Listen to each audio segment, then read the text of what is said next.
right, so he tells me, oh my gosh, he tells me we're going to have this.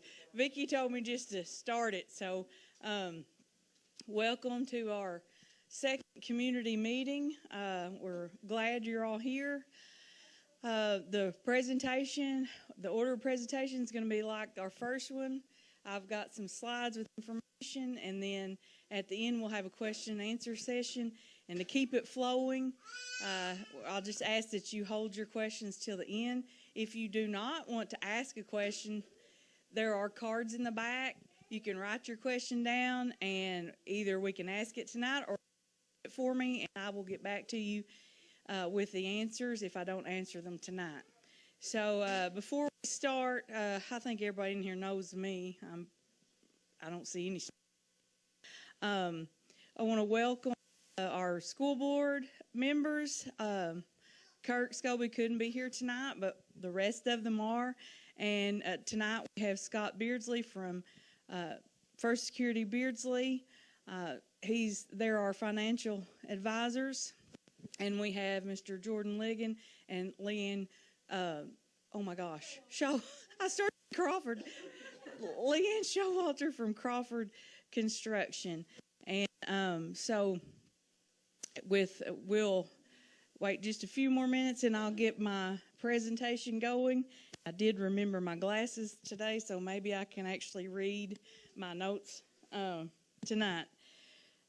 So we're going to talk about basically why we're having this meeting, why we have chosen to ask for a millage, and the how, the what, the when, and the where. First of all, I want to talk about the why. Our buildings at Corning High School were built in 1967, which makes them right at 50, almost 57 years old. And the structural integrity of the buildings have come into question. We have some safety issues. You know as well as I do that we have to look at safety differently now than they did in 67. Our buildings are all separate buildings. They are not connected. And so when the bell rings, kids have to go outside to change classes. And that presents all kinds of problems. We have some concerns with flooding. We have electrical concerns, plumbing and sewer. And we just feel like our kids deserve the best education and the best facilities that we can give them. Specifically, I want to talk to these things on why. Safety, again, it is very difficult to ensure safety when kids are outside every 55 minutes. In addition to that, it's hard to keep unwanted visitors out. And we did add a fence around the high school, around the perimeter, which has helped tremendously because we now have one main entrance and exit, and we have the check-in and check-out spot there at the entrance. So that has helped, but it's not solved the problems. And so we feel like an enclosed structure would be much safer for our kids.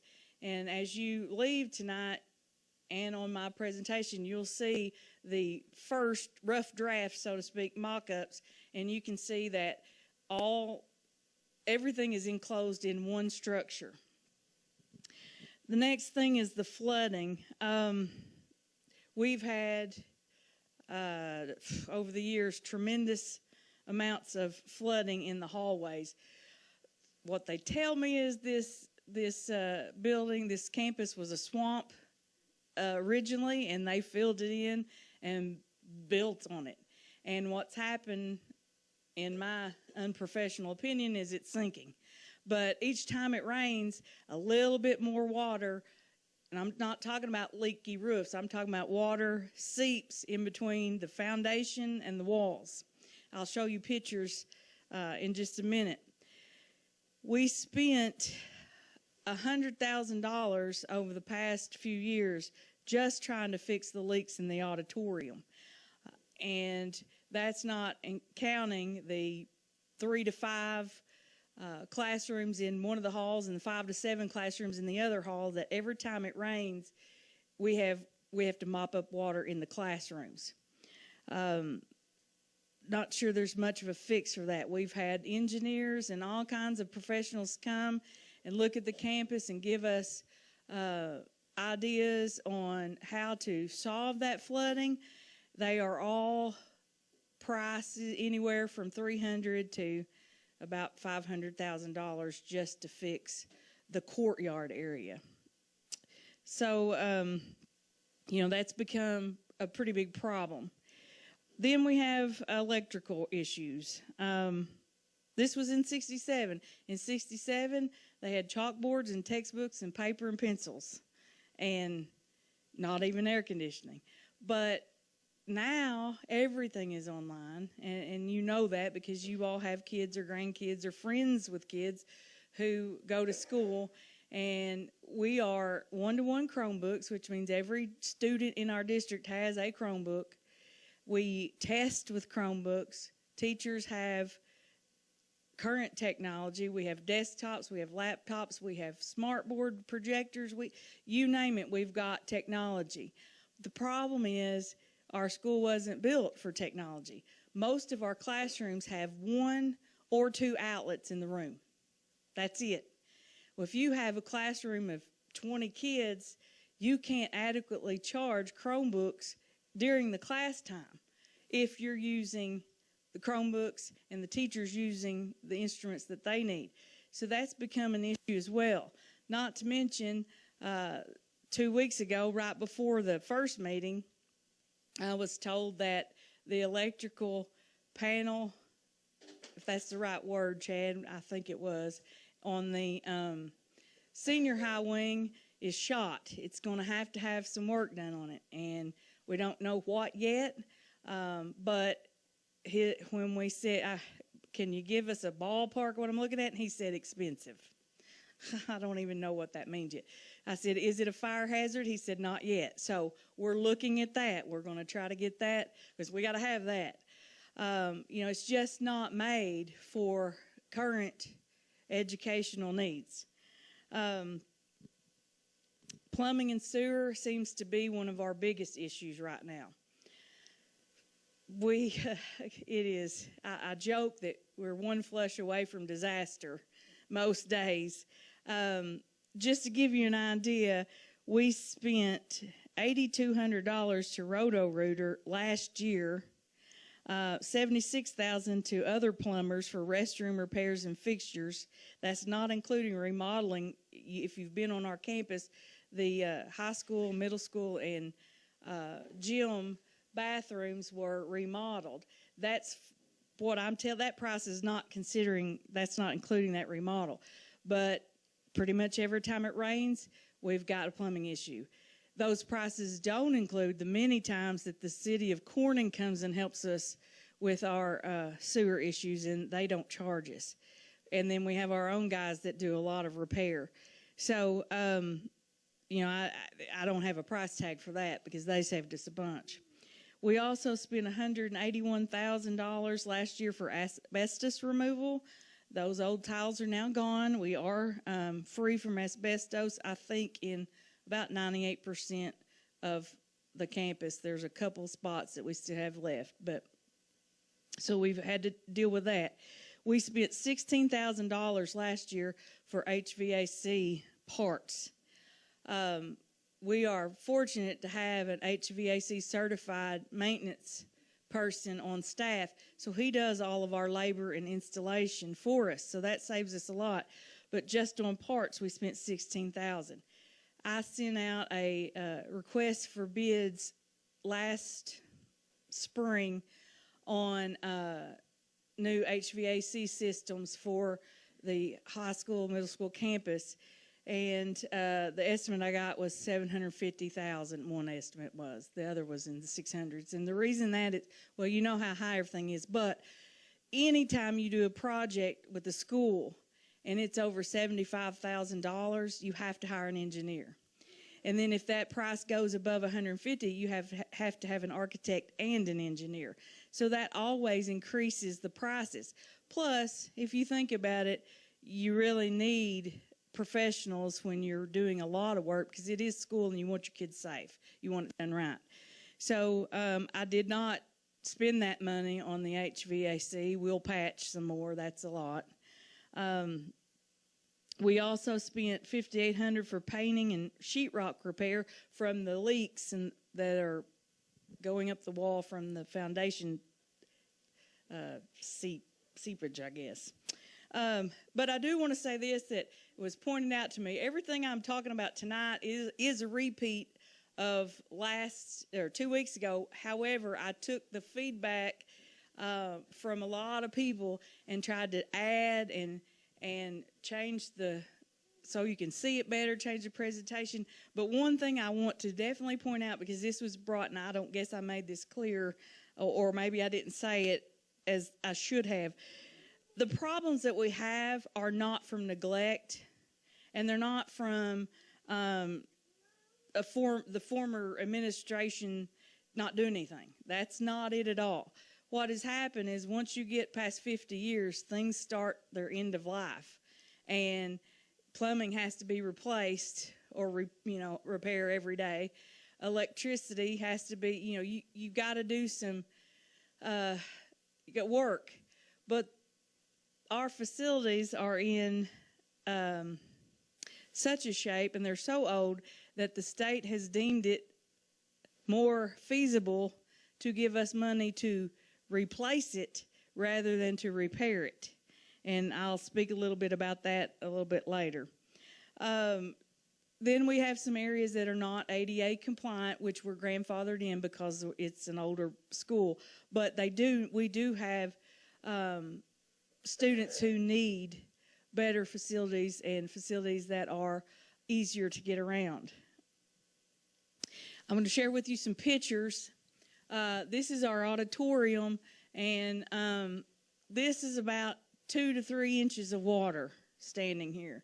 That was from the January 12th rain, and I don't remember how many inches of rain. I want to say around 4, but don't hold me to that.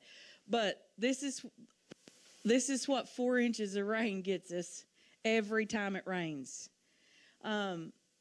This is the auditorium is on a slant, and the stage area is underground. Ground level is right here, right there. So you can see quickly how this causes problems. Here's another look at it. This is one of the areas behind it's in between the middle school building and the Agri building. Kids have to use this sidewalk to go to Agri, and this is the weight facility, and this is the cafeteria. This is several inches of water that they have to walk through. There's no walking around. If you walk around, you'll sink in the mud. This is our courtyard, same rain. And this is what we have to do to stop water from running in the floor. We pile mop heads there and mop pretty much all day till it goes away. This is one of the pictures of it running through the door. This is a new leak at the gym. Another leak. Those are all from the same rain. So, timeline of how we came to this decision. First of all, I believe it was Ms. Kelly Smith, when she was the superintendent, she applied for partnership funding to build a new high school. The Department of Ed has an academic facilities and transportation department, and every 2 years they rank school buildings from, well, I guess you could say worst or in most need to in no need for help. There are 2 lists. One of them is warm, safe, dry, and one of them is growth. Growth are the people that have outgrown, they've got so many kids, they've outgrown their facilities. We fall under the warm, safe, dry. And so schools then can fill out an application and petition DESE to help them with funding for remodel or rebuild, renovate several things. So we applied several cycles ago, and we've been watching us climb the list. And in September, actually in May, we learned that we were approved for funding, but not funded. So when they rank in need, they look at the project, how much it's going to cost, what the school's asking for, and then what their need is. That need is based on condition of the buildings. It's also based on a wealth index, which basically kind of backwards says wealth index, but it's, the higher percentage of poverty students you have, the more likely you are to get money. So we were awarded and approved, and then by September we received approval and funding, which probably means they don't tell you why a school didn't use the money. They may have changed directions, they may have changed plans, or they may have tried to, didn't have the funds. For whatever reason, we were next on the list, and in September we were funded. But that put us about 4 months behind, 3 or 4 months behind in our planning.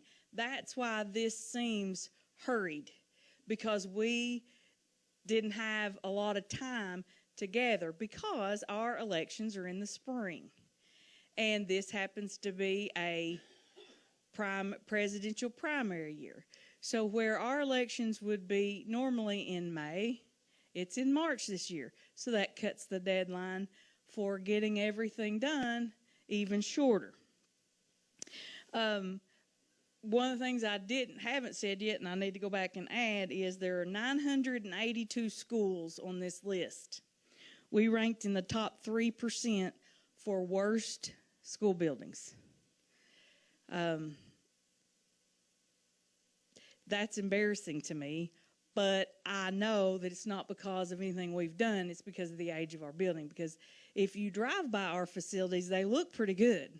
You don't see these hidden problems, and so I feel like we've done a pretty good job of keeping up and making it work. But now we're to the point where it is time to do something. It's going to be much more expensive on us if we don't do something soon. So in September, we talked about in our annual report to the public, we talked about that we had just found out we'd received funding, and we were going to start looking at the process, what we needed to do, and gathering information. And then October 16th, we signed an academic facilities partnership program project agreement. So then we started looking on what to do next. Now, I do want to say, to answer a few previous questions, this process of looking at building a new school is a lot different than if you and I were going to build a new house. If I'm going to build a new house, I'm going to look at plans, find one I like, go to an architect and a builder and say, hey, can you give me an estimate on this? They give me an estimate. I figure out if I can afford it, and then I go to the bank and I ask for money for a loan. This is backwards. We get funding first, then we have to get an architect, and we chose Brackett Crenrich. Then they tell us if it's doable. With this amount of money, is this doable? And we were awarded, and I'll get to that, I'm skipping ahead, but we were awarded a little over $12.8 million. So what would we need to raise? How much funds do we need to afford a high school that we need? The state also tells us what we need. And it's based on the type of school, which high school is going to have a little bit different needs than an elementary. It also is based on how many kids you have in school. So they tell you you're going to need this many classrooms, you're going to need this many square feet of whatever, and they give us a list. And then we take that to the architect. Is this doable? We also talk to our financial advisors and say, okay, is this doable? And so we had those meetings, and they said, yes, it's doable, but you're going to need, we're going to need a few more meals than what we have right now. So we started looking for architects, and by November 13th, we did select Brackett Crenrich, and then we started at that point looking for construction management firms. And we had to, you have to give so many days. You have to put it in the paper and request for proposals, and then you have to wait and then do interviews. So it takes time. And we didn't have a whole lot of time, but we, in January, chose C.R. Crawford Construction to help us. And also,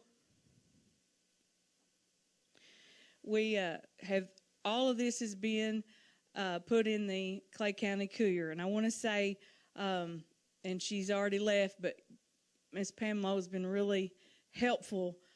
She allows me to do a weekly column, and she is always good when I call her and say, hey, I need to put this in for the school. She gets it in as soon as she can. And so if you want to know anything about what we're doing, our progress, check the Clay County Courier. We do a few things on Facebook, but not a lot. Our required method of public notice has to be a local paper, so it will always be in the Courier. So here's the timeline, and I'm slowing down a little bit. I guess I feel like most of you have already heard this, but so if I skip over something, when we get to the question and answer, have me go back, but I feel like I'm talking again to this. So if I skip something, I apologize. But anyway, so we have all of these things that have happened, and now here we are trying to share with you why we are asking for our millage. So we received $12.8 million from the state. That includes building of the high school, and it also includes the demolition. The state requires if you take their money to replace a building, you have to demolish what you're replacing. That's not our choice, that's the state requirement. The estimated cost for our new project is $29 million. Now that's estimated right now, because back to when I was talking about our interviews, we can't ask prices. It is a law. The state requires us when we pick construction management firms and architects, you have to hire only on qualifications. And so that's what we did. Once we secure funding, then we go to the table and we start looking at, all right, this is what it says we need. This is what we want. And we start negotiating. And then if we can't agree, then we start over. But we have spoken to both our architect and our construction management team, and we feel like $29 million is a reasonable price for what we're looking at, which means our part would be $15 million, a little over $15 million. Then the state sets deadlines, which our next deadline is March the 20th of next year. At that point, we have to have a construction management contract signed and ready to go. Now, if the millage passes, I'm hoping we have that agreement signed before that. But we have almost a year to negotiate and figure out, okay, this plan won't work, we're going to have to back up, or maybe we can do this instead, those types of things. Lots of planning before the shovel goes into the ground. Lots of planning.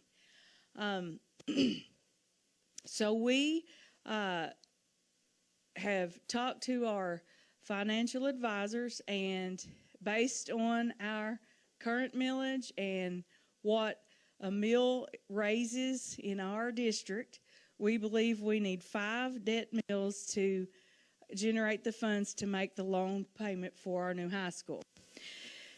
Why are we in such a hurry? Because the state only allows us 1 election per year.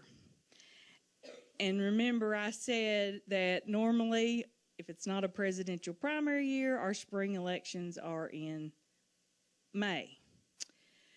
But unfortunately, it's in March, and so our deadline for signing everything is March 20th next year. The election will be in May next year. With us only being allowed 1 election per year, that means this is it to ask for a millage and to receive the state money. Now, we could ask for a, if this doesn't pass, or if we decided to put it off, we could ask for a millage increase later, but we wouldn't receive the $12.8 million. That's a one-time shot right now. Now, I have been asked, well, could you ask them to wait? Well, I could, but there is no guarantee whatsoever that we would ever see that $12.8 million, because we are getting the $12.8 because some other school gave it up. And there are 900 and some odd schools below us waiting for money. So I can't say for 100% certainty that we wouldn't get another shot, but I'm about 99.9% sure that somebody else will take this money if we don't take it. So that would mean then we would need to raise a full $29 million to do a high school. And that would be a lot more than 5 mills. So anyway, we have put on the ballot for March the 5th to ask for a 5 mill increase, which would put us to 36.5 mills. Now, what does this mean? It will generate the revenues needed for the loan payment. It will generate the money, which it will be debt neutral, which I will let Mr. Beardsley explain that better in a minute, because I know he can explain that better than I can. But basically, we can still run like we're running. The extra mills will pay for the payment. So we won't be going into debt, into more debt, so to speak. That's why we chose 5 instead of 4. So here's a chart, and I'm sure most of you have seen this. Cost to new taxpayers. If the value of your property is $25,000, you'll be assessed at 5. Right now, you're paying $157.50. Will go up to $182.50, which is a difference of $25 a year, or $2.08 a month. You go on down to the $250,000 appraised value, and it's a $250 difference for increase of $20.83 a month. I do like the month column because, to me, when I figure it on the month, it's easier for me to compare. Currently, we have the second lowest millage in Arkansas and the lowest millage in Clay and Randolph, actually in northeast Arkansas. The average millage for a school district is approximately 39 mills. Many schools are up close to 50. That will put us at 36.5 mills, which is right around the middle of all the schools in our area. We have not asked for a millage increase in more than 15 years, and they will all the money tied to that 5 mill increase will be designated for the payment on the new high school. Now, current plans, and notice I have an asterisk there because, again, we're in the first phases. Everything, our plans from here on out depend on whether this millage increase request passes or not. Our plans right now are to put it on the north side of the property on or near the baseball field. There has been a lot of talk. I've been asked a lot of questions about which direction is it going to face. Everything is going to depend on soil samples and survey results, because that's where I would like to put it, but that doesn't mean that's the best location for it. I'll leave that to the professionals. But if we can get it on or near around that Agri building, we can build and not disrupt school while we're building. And I think that's the best option as far as trying to run school. That may not be the best option economically, and it may not be the best option geographically, but that's what we're hoping for. Which direction it faces, I'm not sure at this point. Again, everything depends on what the professionals say we need to do, because the first and foremost thing, if we build this school, I do not want one drop of water in it. I am sick of waiting water. Lots of shoes have been ruined on wading through the water. But we are going to put it in the best location we can, and I have been assured by every professional that I've talked to that they can make it where it does not flood. The technology is such that that won't be a problem. And those of you who have been around the campus when it's raining, that's a must. That is an absolute must. Upon completion of the project, we will have to demolish the school buildings that are that they're giving us money for. I'm going to come back to that in just a minute. Future plans, and these are future. These are not like within the next 2 or 3 years, okay? But future plans will include relocating Park Elementary onto the campus and then moving the baseball and softball fields to the south end, if that's how it works out. I say that because I've been questioned like, well, Park's old too. What about Park? Well, Park has been remodeled several times since high school has. It has also been enclosed. Park is no longer separate buildings. They have, all the hallways are enclosed, so students don't ever have to leave the building to go from place to place, just outside for recess. It also has a fence, and it has fairly good, it depends on if you're in the car line or not, but fairly good traffic control around there. But it will eventually need some work. But it is like, whereas the high school was, I think, number 12 on the list of 982, or at one time it was 20-something. But anyway, it ranged from there. Park is like 330-something. So it's got a long way. But what we would do is we would take, after the high school building is completed, we would reapply for Park. And we would get on that waiting list. And then once Park got old, and that's what'll get Park bumped up is the age. But once it gets to a certain age, it should jump up, and then we should get funding, hopefully, on that, provided there's still funding. But again, that's the future, and it's hard to say about future and funding. So, but that is the plan, to move Park, and we do that for a lot of reasons. One of the reasons is because we're small enough that we share a lot of faculty and staff. We share GT, we share mental health therapists, music teachers, art teachers, PE teachers. We share an SRO, we share paraprofessionals, and we also share other support staff, secretaries, and things like that. So having the buildings close together and connected provides us with safety and allows employees to work more efficiently. Park would be, I need to add because I was asked this, Park would be a separate building. So there wouldn't be kindergartners mixing with seniors. I do want to say that. But it would be connected. I want to talk about the gym, because I think I skipped. And I may have passed over it. Anyway, I want to talk about the gym real quick.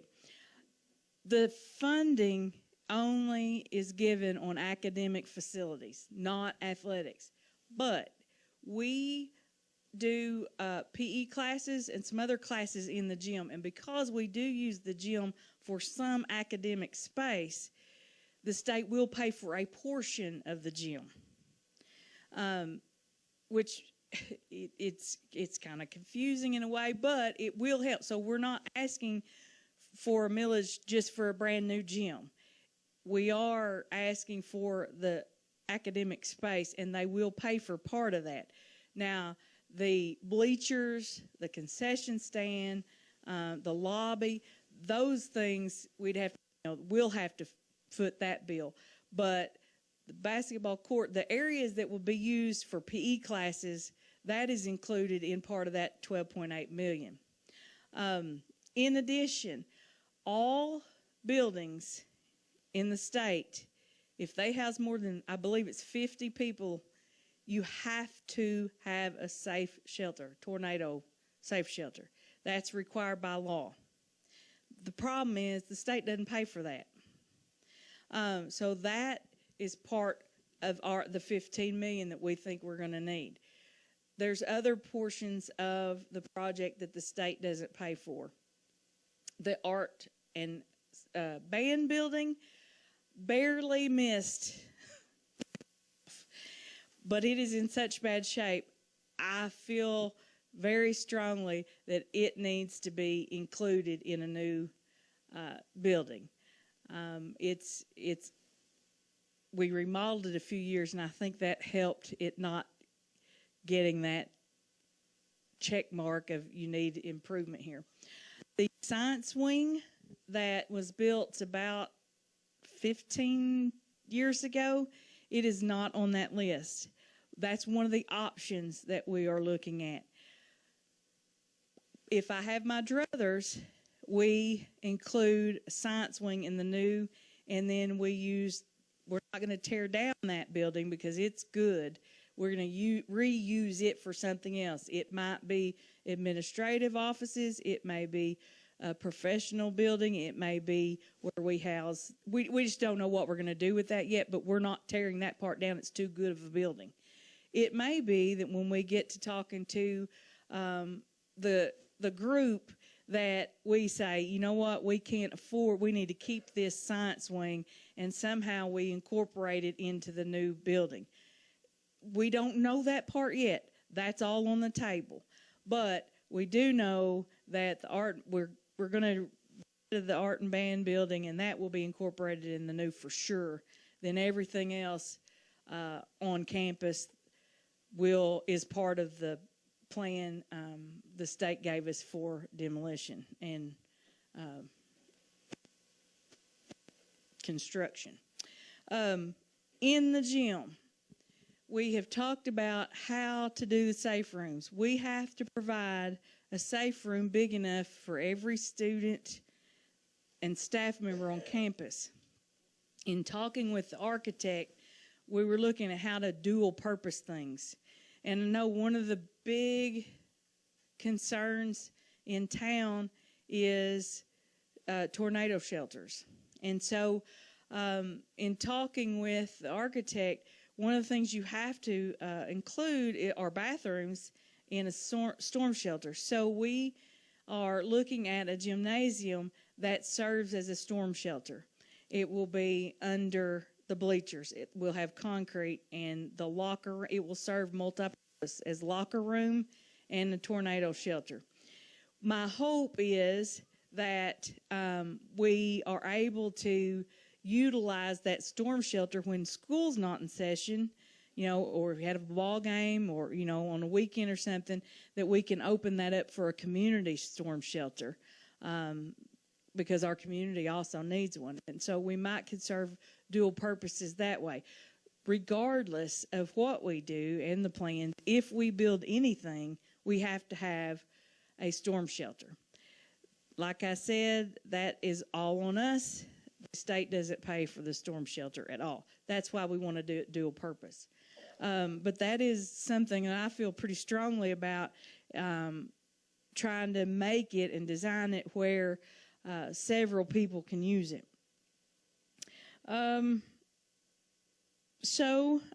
Voting will take place on March 5th. Early voting started today. And we'll go through the 4th. You can also request an absentee ballot with your county clerk's office, and I have the Randolph County and Clay County offices there. If you are a Reyno voter, you'll vote here. If you're a Biggers voter, you'll vote at Biggers City Hall. Dado and Corning will vote at the community center there in Corning. I feel like I've rushed through this, and I apologize. It's just I feel like I've said this. So if I've skipped anything when we're done, please ask me those questions. Here is the rendering. Again, this is our rough draft. It won't look exactly like this. Everything will depend on when we sit down and we look at what we need and where we place it. But this is going to be, I hope, pretty close because I really like this design. From another view, that's from the aerial view. Now, the buses and the roads, that's just for looks. That doesn't necessarily mean there'll be buses and roads there.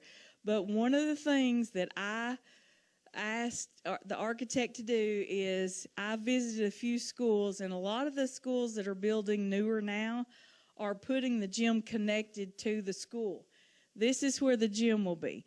I love this design because this allows our students to go into the gym without leaving, but it also provides a visitor entrance without going through the school. And I really like that design. It works well at the schools that I've visited. It really looks good. Let's see. Here's another view of it. Again, you can see that it's all one building. And so we'll start with question and answer session at this time. If you have any questions, do we have another mic or we need to pass this one, Andy? I think that's the only Okay, so we'll just pass the mic around. I was asked to make sure if you have any questions that you speak in the microphone. Any questions? Go maybe stand too. Yeah. In regards to the gym looks nice. I've always liked our gym. Can you elaborate on what needs to be done to the gym? Because from the outside looking in, it looks good. Thank you. I think that was one of the notes I ad-libbed last meeting, and I didn't have it written down. Okay, our gym looks great. I think we've done a great job of taking care of it. First thing first, we need a new roof. And I showed 2 pictures there. It's a metal roof. It has flat parts on both sides. And last year we were having some patchwork done. I have not sent out a formal request for quotes on the gym. Because when I found out how much we needed, I just asked the guy, one of the contractors that we used, can you ballpark me what a gym roof would cost? And he said $450,000. Now, you can imagine I about fell over. But as I look at, that's roughly 20,000 square feet a building. And from all indications, that's about right. Now, again, I did not get competitive bids there because when I heard that number and I thought we would get funded soon, I thought, we're going to put that on hold because I don't want to spend $500,000 if we're going to turn around, pass the millage, and demolish the building. So that's one issue, is the roof. Electricity is a huge issue. We don't have enough outlets. Andy can attest to that. We have one outlet on the visitor's side. That's why CSR is where they are. That's the only outlet we have in that area. Again, technology. We can't put 4 crock pots in the concession stand without blowing a breaker. it's just it's going to have some work with the electrical wiring, but probably besides the roof, the most pressing is the plumbing.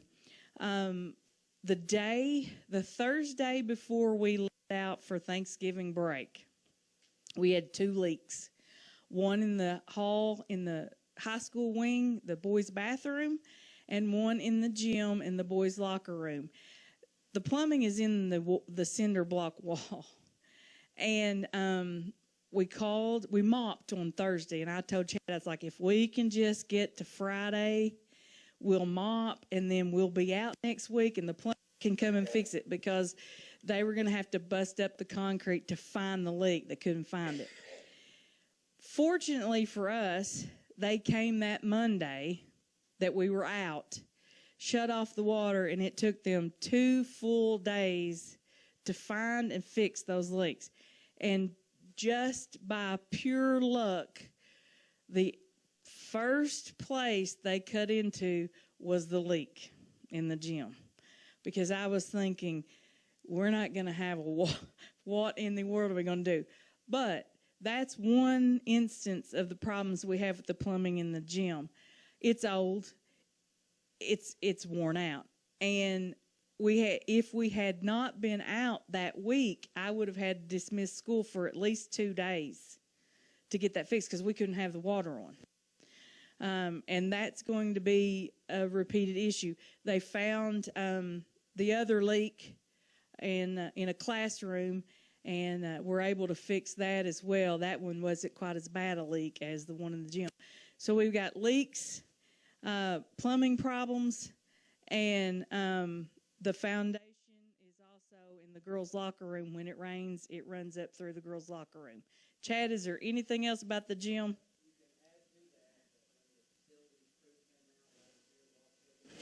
You know, the 65% threshold that deemed it, the gym ranked like 90%. It was in the 90s. Thank you for reminding me. I have that here. This is the sheet, and I should have put this on my presentation, and I will try to add this next time. This is the sheet. It's demolition review. And on this sheet, it shows every building name on our campus, and it gives an FCI percentage. Chad was told when they inspect our facilities every year, and I had him ask, at what percentage do we have to be before the state comes in and says, you're going to have to do something in this building? You can't keep on living in this building. Chad, it was 65. Was that not the percent? And here are the percentages. The senior high building wing is 81.9. The cafeteria and auditorium is 67.6. I don't think they looked on a flooding day, but anyway. The gymnasium is 82. The middle school is 90.8, 90.6. Sorry. And the science wing, just to give you an idea, I told you it was about 15 years old. It was 9. So the agri and greenhouse is 80. And then the music and art building is 55.7. It had to be 65. But we remodeled, and I think we made it look too good. But anyway, so you can see that this is another reason why remodeling is not an option. When it's this high, the state's not going to give you the money to remodel. They're giving you money to rebuild and demolish, because you can't.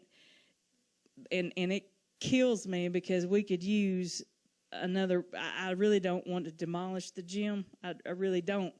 But at 82, I can't really argue why we should keep it if we are fortunate enough to build another one, because it's gonna, and we're gonna have to do work on it this summer, regardless. I'm gonna have to patch a little, but I'm gonna have to try to patch as little as possible if this millage passes. Thank you, Kelly and Chad, for asking those questions, because I had forgotten to mention that. Does anybody else have any questions?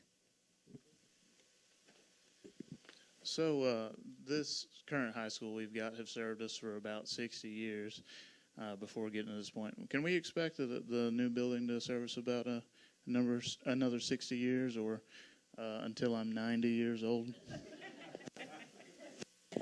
Thank you. Right. Well, that's the plan. I mean, we want, we're not asking for the Taj Mahal, right? We can't afford that. What I've asked is, asked the architect and the construction crew, look, I don't need the Taj Mahal. We need something efficient and effective, and they'll prepare our kids for what they need. Looks good, but will last a long time, and they have assured us we can get that done with this amount of money.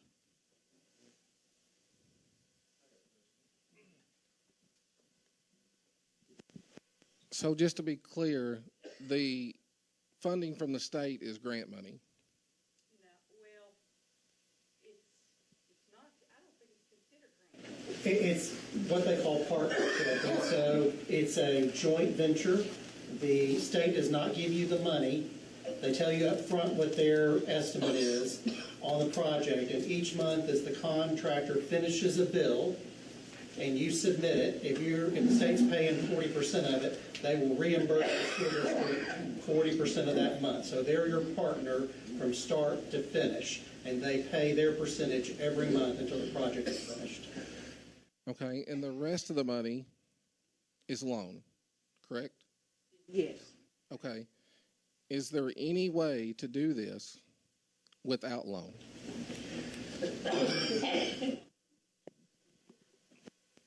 No, we don't have money to do that. We don't generate enough money to build a school. We just don't. Okay, I'm going to ask one more question. So I know. So the meals that, if it passes, is for the school building, correct? Yes. Okay. What else does the meals pay for that you are currently getting? Right now, we still have the debt for the previous millage increase, which is, I believe we have 2 payments left, and I'm going to let Scott tell you the exact numbers. That's dedicated to that. And then there's maintenance and operation that goes. With the state requires you to have 25 meals for maintenance and operation. Every school district in Arkansas. What is over that is what your voters decide based on what you need. And that 6.5 above the 25 is for the loan payment last. If, and Scott, you please correct me if I'm not speaking financially correct here, but the right terms. But it's going to work like this. In the ballot, it says that we will pay off the existing, which I believe is 2 more payments, and then we'll use the rest for the 30-year bond or loan to pay for this. Does that answer your question? Kind of, yeah. One of my main concerns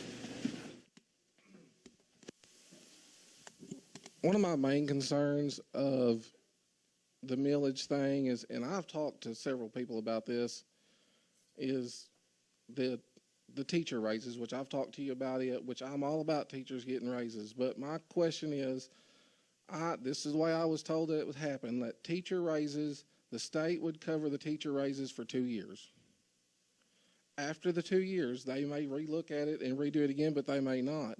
And if they don't renew the teacher raises, the state's not going to fund it. Does the school have the money to fund the teacher raises? And if not, are we going to be right back in the same boat asking for more millage? Right now, those teacher raises that you are talking about, the bumping up to 50,000, the state supplements us. They supplement everybody, and it's based on how many teachers we had that year, and where their salary was to get them to 50,000. And there is a fund for that. Yes. Now, the 2 years I've not heard. I've not heard anything about 2 years. I don't even want to assume here, but I'm guessing 2 years is coming from the fact that the legislature meets every 2 years. And here's the thing, Jeremy, on that. And Reyno and Biggers, we can all attest to this. You cannot predict what decisions are going to be made about education or really anything in the legislative session. I don't see them cutting off our noses in spite of our face. I think you would have a statewide mutiny. But I can't tell you for sure they're not going to, because I don't know what they're... You see what I'm saying?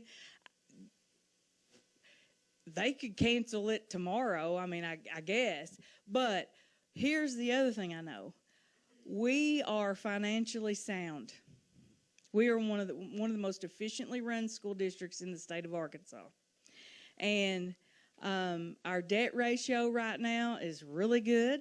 That's why that we are in the shape we're in, and we're able to ask for this, because we don't owe a lot of money right now. We have 2 payments left on a bond that was issued, I think, 15 years ago. But 2 years from now, I could say, oh, that'll never happen. But the truth is, none of us know what will really happen 2 years ago. I'm just being honest with you. Because... Yes. I know we can what if, whatever, but if it does happen, are we going to have to ask for another millage to fund the teacher salaries, or is the school going to be financially sound to just absorb that? It's such a hard question to answer, because there's so much that depends on that. Do I think right now, was I in a panic last year when they said you got to raise everybody's? Yes, but the state supported it. I just don't see any way the state would come and take away that money for teachers. Even the biggest school in the state had to have supplement for this raise. So literally every school in the state had to have help. So I can't attest to the future, but I can tell you what we have right now, and I'm confident that if things keep rolling like we are, we'll be fine. Financially, we'll be fine. I feel like I didn't answer your question, but I don't really know how to answer what if they take the money away question. I think the flip side of that would be the district is not asking for anything other than enough money to cover the debt payment. So my observation would be that the majority of school districts can't afford the pay raise if LEARNS is not funded. Every 2 years, the legislature creates the budget. There's the possibility that they won't fund it because it'll be a different legislature. If that happens, realistically, 80 to 90% of the school districts in the state would have to ask for a tax increase to replace. So the only way to avoid that would be to ask you for enough mills today to deal with that hypothetical in 2 years. And I don't think that's what you're suggesting, but the district is dealing with the reality of today. And is there the possibility if the legislature does something either to LEARNS or something else that you'll have to respond to it? Then the answer is yes.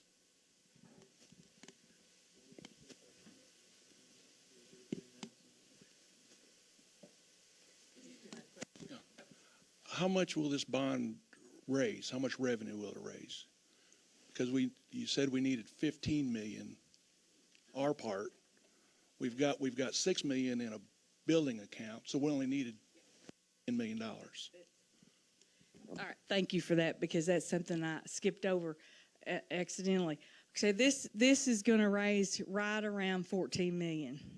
We need 15. Well, maybe right around 14 million. We cannot devote all 5.7 million in the building fund to this project because this is going to take 3 to 4 years to build, which we've still got to deal with all the issues that we're dealing with right now. Plus, we've got to save some for Park because Park does have issues too. They've got leaks that they're just not at the level of high school. So the plan is to get to that 29 million is to use.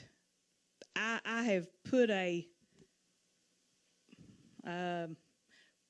not really cap, but I hope we use about 3 million of the building fund, and that leaves us 3 to keep up with fixing the gym this summer, fixing the park roof leak that they've got this summer, and dealing with the other issues that come up. That's the plan. We putting the 5.7 million in the whole building fund I don't think we can do that and maintain the buildings that we're in right now. Did you have another question? I was just curious how that money got there. The $6 million, you know, I noticed it was about $1 million a year since 2020, you know, roughly, and then repairs were needed done.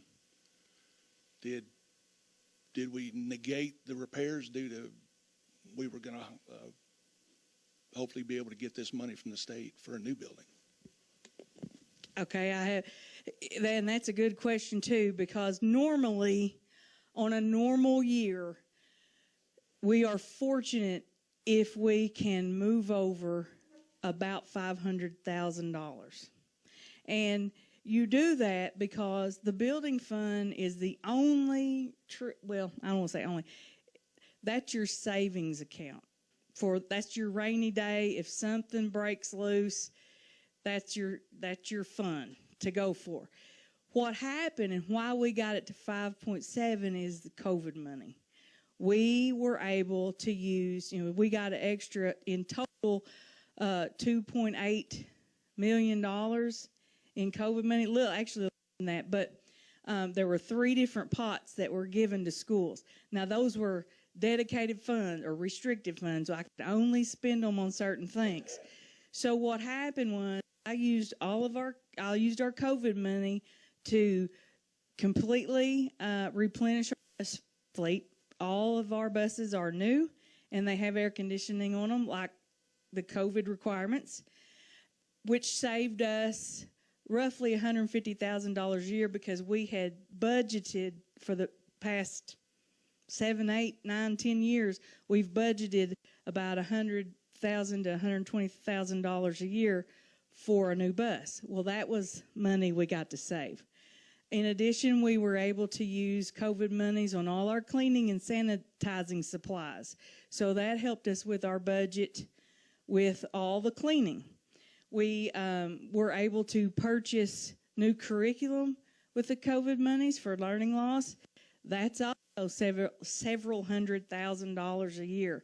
So what we were able to do with that COVID money, by using COVID monies, it's ARPS, by the way, but everybody calls it COVID. I guess I need to do the right term. But by using that, what I term as gift money from our state, I was able to not use some of our local money, and then we were able to build up our building fund, and that's how it got. Because we would not be near that amount had we not had that extra money, and that's how we have so much in there. Yes, that's finished. So we have to have it all spent by September of this year, and so we won't be getting any more of that. So we go back to regular budget after that. Thank you for that question, though. I need to add that to my. What are we going to spend? Well, it's all spent, but we've had 3 years to spend it, and we spend on those things, and then I have a little bit left. We've still got an outdoor classroom at Park that's being built. Those pushes to have kids places to learn outside. We use it for tutoring, and we do have some more curriculum to buy, but we are dwindling down to spending it all, and I'm going to try to spend every last penny of it. Any other questions? I'm just gonna say that, have you shown anything that compares like Corning's millage with like other people around us? Because I know we're very low. Like you said, we're the lowest in the state. Yes, and I have a flyer. I believe we have flyers, and I did not include that because I felt like 15 slides was, but I'll add that. There are flyers. Let's see. I believe Maynard is at 34. I have one of those, Mr. Fish. No, the other one. Yeah, thank you.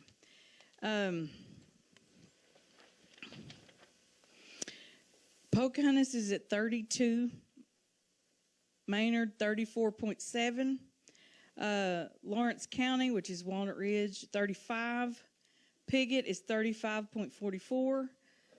Hillcrest, remember Hillcrest is the old Strawberry Lynn for you Biggers Reyno people that played and drove those hills for years. They're at 35.9. Always got sick on the road to Lynn. Anyway, Jackson County, which is Tuckerman and Swifton, 36. Hoxie, 36. Sloan Hendricks, 36.9. Greene County Tech, 37. And Rector is 38.49. There's some of the schools in our conference. Manila, 41. Osceola, 39.7. And then Andy did some comparisons of schools at our size, and they range from 41 down to us and Washita River at 31. So here is, if you'd like to see that. Yes, sir. Yeah, it's obvious you all need a new school. It's in bad shape. My question is, what kind of assurances are your contractors giving you that this isn't going to flood? Whereas we don't want to come around and pay all this money, and then 2 years comes, oh, my Lord, I've got a problem. It's all flooding again. What kind of assurances do you have? And I got one more question. Okay. What you going to do with the Central? What you going to do with that old building? I'm going to answer the Central question first, and then I'm going to ask Mr. Ligon from the construction company to answer the question about flooding. Right now, we do not have any plans for Central, and this is why. There are certain laws that you have to follow with unused school buildings. I can't attest to all of the regulations because right now I'm holding on to Central. Right now we use it for storage. We use it to house our technology department. I don't know if this millage passes how we're going to or what we're going to need to move around. So we may need Central while we're building for storage. We may need to move some buses over there. I'm not ready to get rid of it, so to speak, at all. We're going to wait to make decisions on Central depending on what happens with this millage and what we decide to do with the new high school. There are no plans at this point to change anything at Central. And then I'm going to give it to Jordan. The easiest way to explain that is the planning processes now that we use versus 60 years ago, and the coordination between architects, technologies. I won't get into the weeds of BIM modeling where we can do everything to actually basically do test runs before we actually ever step foot on property and start digging dirt. We can do test runs to make sure that we're not having crevices in certain parts of your roof structure that's going to collect too much water. And then a kind of security blanket for us is as we start building the structure and going to all dry mode, we'll come in with watertight experts to do a watertight envelope and second, third testing of that with your waterproof system on there. Okay, you tell me all this. But what happens in the meantime, later on down the line, you've got all these tests and everything, and we still get flooded. Do we have anything to fall back on? Yeah. You come back, you're going to have to come back and fix it. Absolutely. Well, the easiest way to say that is my reputation is on the line.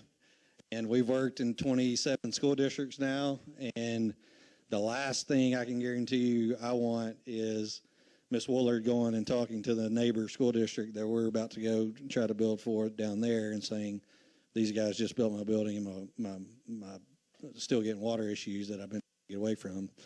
But yes, there are going to be paper document guarantees in terms of warranties with your roof system now. Most of those are going to give you manufacturer 30-year warranties there. So we will have for sure at minimum your manufacturer and contractor installation warranties on paper there.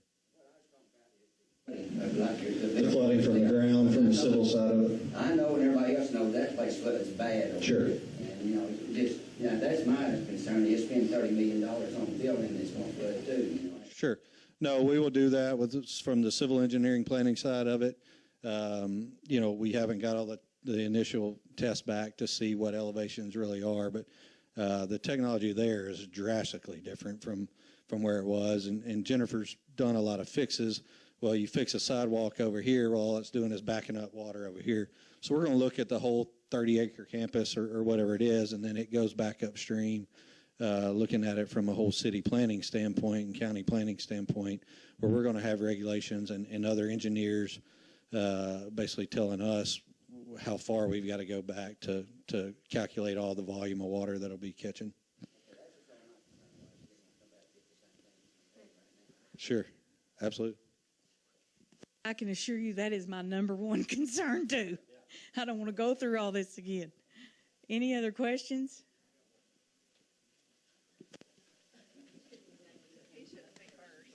I'm sorry. I raised my hand first. So my question is, if you built on a swamp, why are you building on a swamp again? What are you trying to save on that property? Is it the football field? Is that going to be reused, the football field, the field house? What buildings are going to stay? The long and short answer to that is someone try to save money because we own the land. That's 30 acres. And there are a lot of areas, you know, that you don't realize how big that campus is until you see it to scale on a map. Convenience, because we aren't touching the only athletic building we're touching is the gym. Everything else will remain the same. And it's the same where it is. Well, if we build on the baseball field, we're eventually going to have to come back and do a baseball, possibly softball field. So, you know, I've been asked, why don't you build on Central? Well, Central is only 6 acres. It's landlocked. There's nowhere to go. Then you have the whole point of when you have kids practicing athletics, you got to bus them back and forth because they can't all drive. And that's a logistics nightmare. There's no parking there. It's a residential neighborhood, and so, you know, and we've all been to the gym, and the people don't like you parking in their yards during ball games. But the long and short of that is we own the land already. We don't have to purchase more land. And for the convenience, for the buildings we're not tearing down, the athletic complexes, with scheduling and all that, it is much more convenient to build where we are rather than busing across town for kids to practice and play their sports. Does that answer? Okay. I don't want to be a Debbie Downer, but if the millage does not pass, does the state offer these grants yearly, or do they have a fund that they generate to say, okay, we're going to offer these things again? There is the fund. The academic facility, partnership facilities, it is a 2-year cycle. You reapply. If it doesn't pass, we lose the chance on this round to get the 12.8. There is no guarantee that they'll come back and ever offer it to us again if we don't agree to take it now. There's no, I don't know of any school that has gone back and asked a second time, but it doesn't mean they haven't. I just don't know of. This is not, I don't want to say it's a new program, but it's not always been around like this. But is there potential for us to reapply? Yes. Is there potential for us to get the money again? I would say doubtful, because there are several other schools waiting on the list that'll gobble up the money, and there's only a certain pot of money. I have heard rumors, and you know what gets you in trouble when you start talking about rumors. I have heard rumors and whisperings that when the legislature meets again, that they may fund some more. I've also heard rumors that there may be funding and more safety. They're talking about the potential of, since they require the safe rooms, they might fund it. But all those are whisperings and rumors right now, and we won't know that till after they meet and make decisions. So, but to answer your question, I guess it's a possibility, but my gut tells me it is very unlikely that we would see that money again for a long time, because there's so many schools below us that want the money. And that's why we got the money right now. Any others?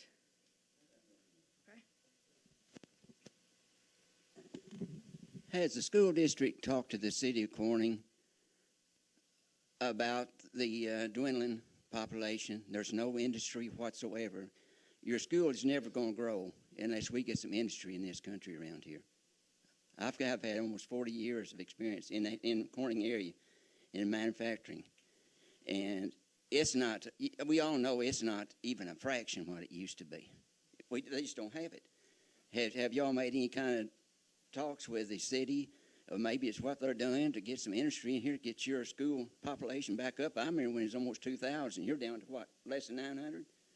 So you're seeing where I'm coming from. Yeah, I do. It's a worry every day. Yeah. And, I just wonder if y'all have actually got with the city and see what their plans are, their chamber, as to what they're going to do about that. Formally, probably no. But we have faculty and staff in all kinds of groups, Growing Corning Together, the chamber, and I think it's all on our mind. That is a worry about industry. You know, here's what I know. If you have a good school, and when I say good, I'm talking about, you know, you offer good programs, you are, your buildings look good, you have a good reputation, you're on track, people will stay. Will stay. We have several people who drive to work but live in Corning to keep their kids in our school district. I also, and I hope I'm not going to steal anybody's thunder, there has been some research as of late. Andy, would you like to share what you have found? Yeah, so I've just been doing a little bit of research on my own. Obviously, this is all new to me. I've never been through anything like this, so definitely no expert. So I thought, man, I'll just reach out to some people, start making some phone calls, doing a little research as well. I'm about 23 or 24 schools in, but in the last 15 years, so I want to keep it recent. I don't want anything 40, 50 years ago. But the last 15 years, out of those 20, I think it was 23, out of those 23 schools that have either gotten a new high school, a new gym, or both, out of those 23, keep in mind, 22 of the 23 have seen either growth in population for their city. That's not counting the school district, keep in mind. Growth in population for their city, and also growth in enrollment for their school. And maybe that's all just a huge coincidence, 22 to 23, but I'd venture to say there's a little bit more to that. I do know this. In talking to some parents lately who moved into our community, one of the things that is valued, and people will move into your district if you got a good school and you have a safe school. And I hate to use the word good, because good has way too many definitions. Safe school. People want their kids safe. I will just tell you, I believe it was yesterday that I was told that a new family's moved in because they want their kids going to a small school like Corning. That was their words. Now, that wasn't told directly to me, so it was told to somebody else who told me. But we find that a lot. People like their kids to be safe, and they like the family-oriented community that we have. And I agree, it's a big worry. We are losing industry. But I do know this. If your school stays, your community stays. When you lose your school, you lose your community. And that is painful.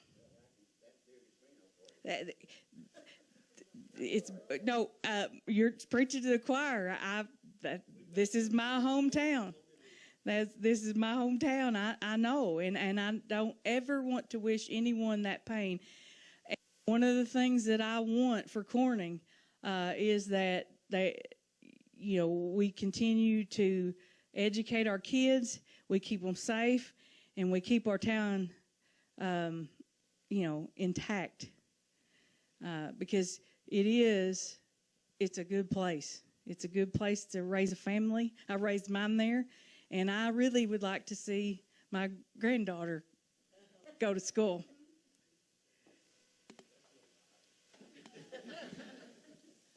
Can you explain if the school closed down?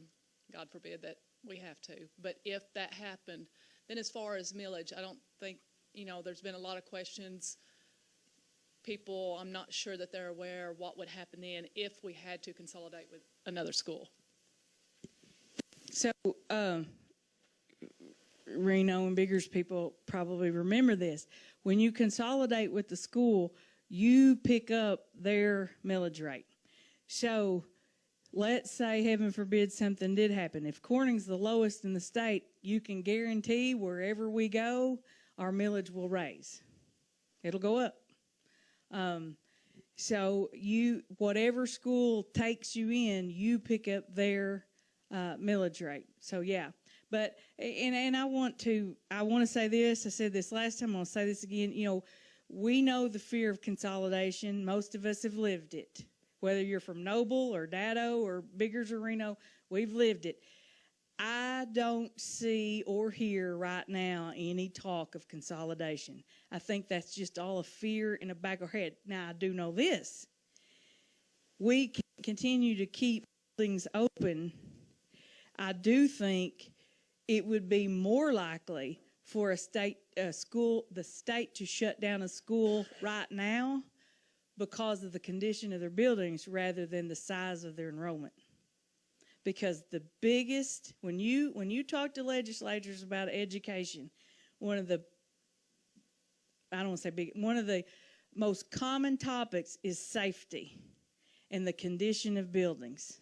And they're supposedly going to put money to back that up. And they are by offering us $12.8 million. Anybody else? What Amy said. Okay.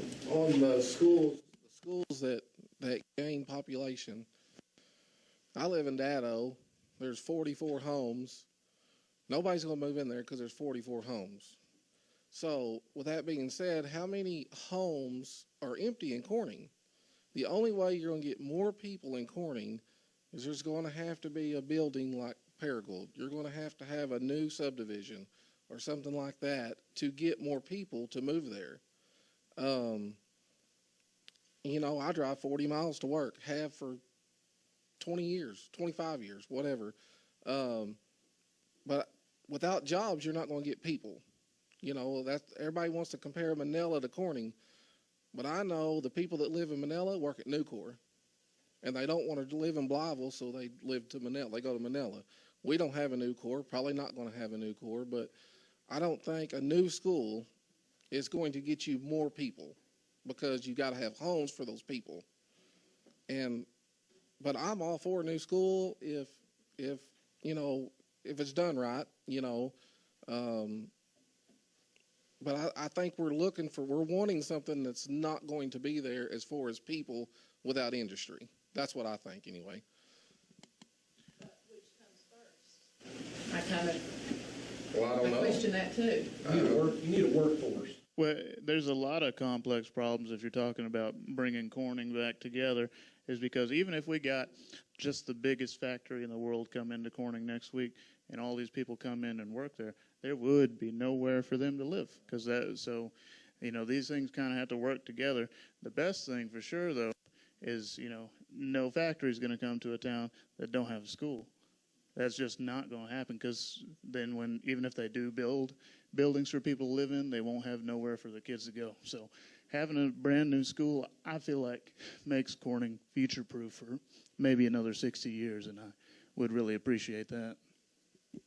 We can't attest, I can't attest the town, the city, and you all are speaking all of our worries. Declining enrollment is a worry of mine. But I do know this. If we don't have good facilities, they will leave. That is a given.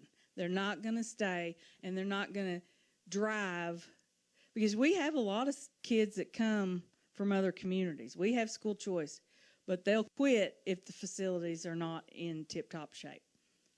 It's Did see on Facebook a former student at CHS, and they've moved off since then. But when the pictures of the proposed school was put on Facebook, he had made a comment that maybe when I graduate, I can come back and be a school band leader. So it's situations like that you hope something nice can bring people back into the town.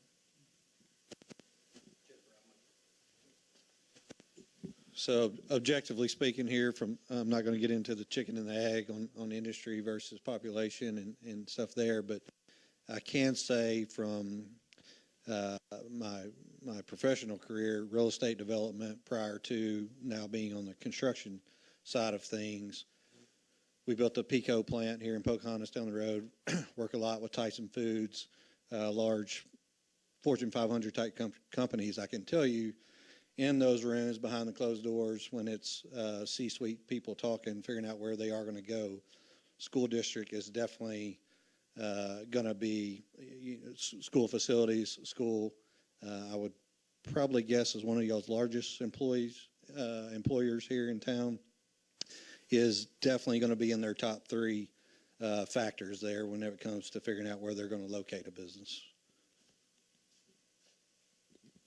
Okay, we've had well over an hour. I don't want to keep you long, but are there any other questions before we call it a night?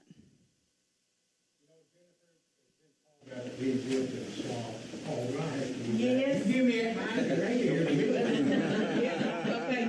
I'm going to put your timer. You better set a timer. There's no doubt that's low in there. There's no doubt about it. You want to talk about swamps? Me and that lady sitting right up here on the school board tell you about swamps. We farming one every day, but that ain't nothing that dirt dump trucks and dirt scoops can't take care of. They could build that up ever how high it needs to be built up to make sure there's no water gets in it. I mean, that's no big deal to me. Where you're going to build it at? It looks to me like the perfect spot to build it, other than piece of property we can't get a hold of. Let's just that way. But that'd be, you got your school that you could keep using and build right behind it. And yes, it's low. There's no doubt about it. But it's hard to find a place in Corning, Arkansas that's not low. And dump trucks and dirt scoops can do a whole lot right there. Okay, I'm going to quit. I didn't have to ring the gong, did I? I appreciate it. All right. Well, if there's nothing else, I thank you all for listening, and I thank you for your questions. If there is a question that you didn't feel comfortable asking, write it down, email me, give me a call, and I will add it to our list of questions. I think there are some flyers back there. Yeah, there's some brochures and stuff if you want more information or if you just need reminders. But that's all we have tonight, and I thank you so much for coming.